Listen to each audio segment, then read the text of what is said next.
So today we're going to talk about stepping on or stepping over people in a relationship. So let me talk a little bit about what I mean by that. So when I'm serving as a mediator and working with parties to determine what the person would like me to take over to the other party, to ask them if they're willing to do or what they want from the other party, it's not uncommon for me to have the person that I'm asking to say, why would I ask for anything? They won't do anything that I ask. They're not going to be willing to do anything that I want or need in this mediation today. And when I was first a mediator, that was really a frustrating thing for me, and I literally didn't know how to handle it, because it basically just stopped everything. And then one day I was talking to a friend, and she may be on this broadcast. I think she's been in and out, Barbara.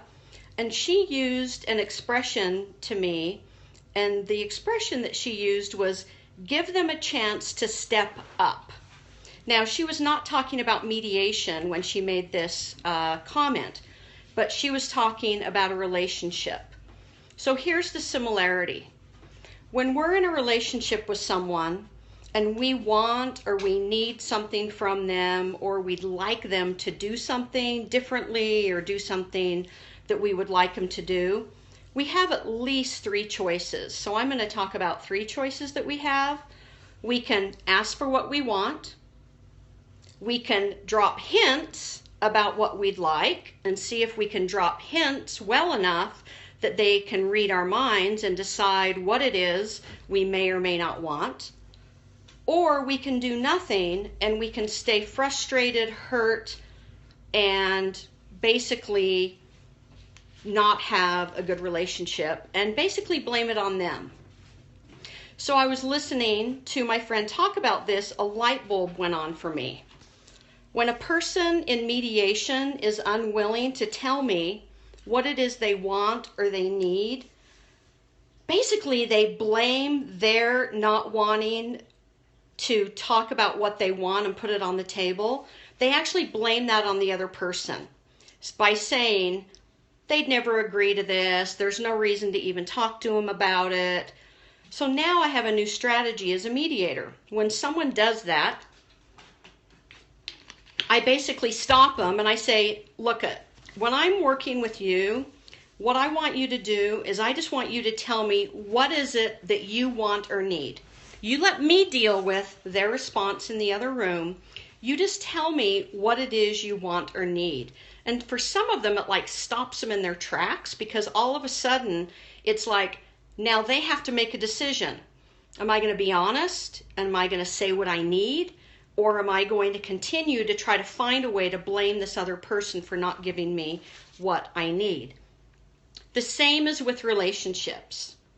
If we're in a relationship, a friendship, I call it a family ship, a family relationship, and we want or need or would like something from the other person, we have to be willing to risk and to tell them the truth and give them a chance to step up and do what it is we're asking them to do. Why don't we tell the truth in these situations? Why is it so hard for us to tell someone what it is we'd like from them, what it is we need from them, what it is that bothers us about them, what we'd like them to do differently?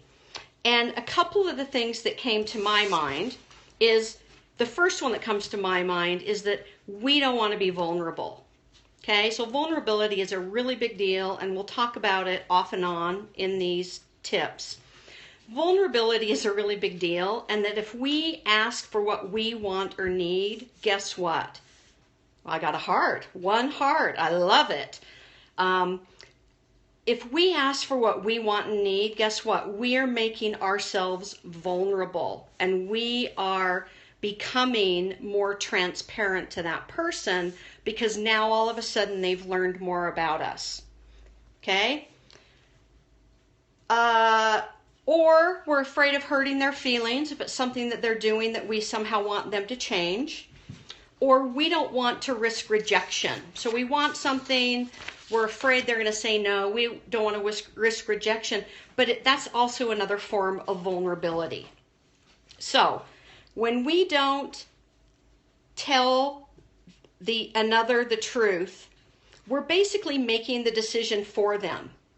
And then we're having feelings about their unwillingness to meet our needs. So don't get me wrong, this is a really great place for us to be in, because if someone doesn't read our mind and doesn't do what we want, guess what? We get to blame them because they didn't read our minds, and they are not a good partner, they're not a good friend, they're not a good family member, because they didn't read our minds and take the hints that we were dropping and all of a sudden do what it is we really wanted them to do, or changed what we really wanted them to change. It's a very convenient place to be for us. I also see it as fairly disrespectful. So we never give the other person a chance to step up. We are never going to really know what they're made of, what they have to offer, or what they are willing to offer. And we basically make the choice for them by staying silent. So back to mediation for a minute, and then we're going to be done. We're going to come full circle here. I found that if I can get the person to share what it is they want, and they'll let me take it into the other room and present it to the other person, that even if the other person isn't okay with what it is the person is saying they want, it actually keeps the conversation going. And usually something else comes up and we tweak what they want somehow, and all of a sudden there's ideas that get thrown out there and something happens. It may not be exactly what the person wanted, but something happens because they've given the other person a chance to actually hear what they want, step up, think about, what am I willing to do, what am I not willing to do, and here's what I'm willing or not willing to do. So be careful about protecting your partner, your friend, your family member by not being honest with them. And understand that if we're not willing to ask, the reason we're not getting it from them is not because of them. It's because of us. They may not step up if we ask them for something, but isn't it better to know for sure as you move forward if they're going to be willing to step up versus assuming that they're not going to be willing to step up? So I ask, who are you stepping on or stepping over in your relationships? Because if we're not giving the other a chance to step up, aren't we in fact stepping on them or stepping over them? So thank you for your attention. I would love comments, questions, your thoughts on it, anything that you would like to share